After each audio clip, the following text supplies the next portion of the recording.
A nice little road trip ahead of you tomorrow, and you'll be heading up the M1 to take on Derry in County Louth. Yeah, just as well the clocks are going back tonight. So the extra hour will come in vital tomorrow morning, I suppose. Because we're going to be on the road early in the morning. With the restructuring of this championship, it's kind of, you have your two games, but I suppose going into it, that if you win one of them, you've pretty much booked yourself into an All-Ireland semi-final. You've played Derry already in the league. It sounds funny to say this year, but it seems like an entirety ago now. That was a good result for yourselves. Are you confident enough within the camp that, not without being cocky, but confident enough tomorrow that if you perform, you'll get the job? Yeah, look, as you said there with confidence, look, we can only do what we prepared all along. As I see by the team list that came out on Friday, it's basically a different Derry team we originally faced. So I don't know what they're coming with. So look, we can only focus on ourselves, put in the work we've done in the last few weeks, and that's our main priority. Is we do our job, we should do enough to get over the line. Please God, everything going well. But again, what they're coming with, we don't know.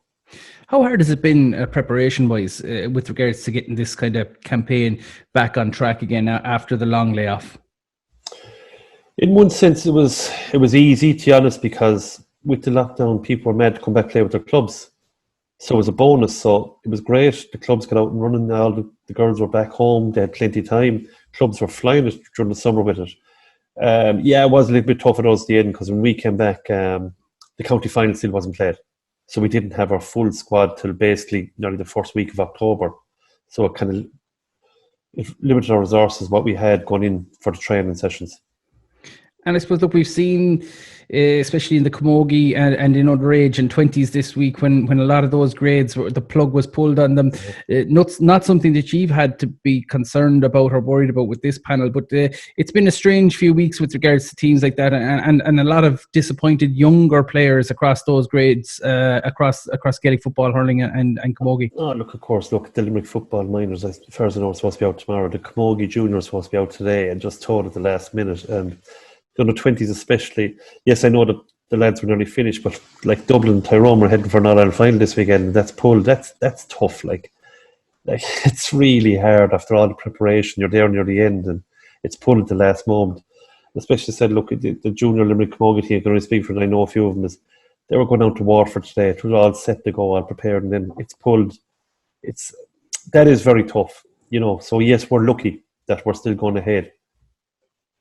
And obviously it's a new Derry team, and you'll be looking, I suppose, to Antrim next week. But, with that pathway to an All-Ireland semi-final now, is there confidence in the group? Like, how much are the group looking forward to getting back on the field and representing their county?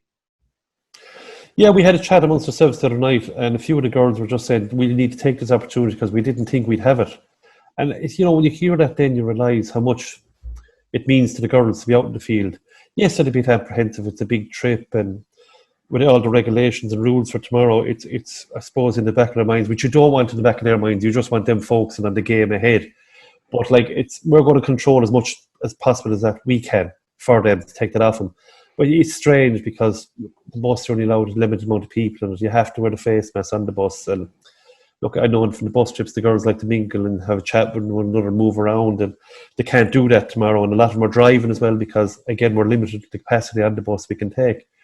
So, yeah, things like that are going to affect them. Even coming home for a bit of food, there's nowhere we can stop because you can't go anywhere to big groups. So, just little things like that are part of the day tomorrow that normally they're used to the same routine, but this is all change and all new from tomorrow.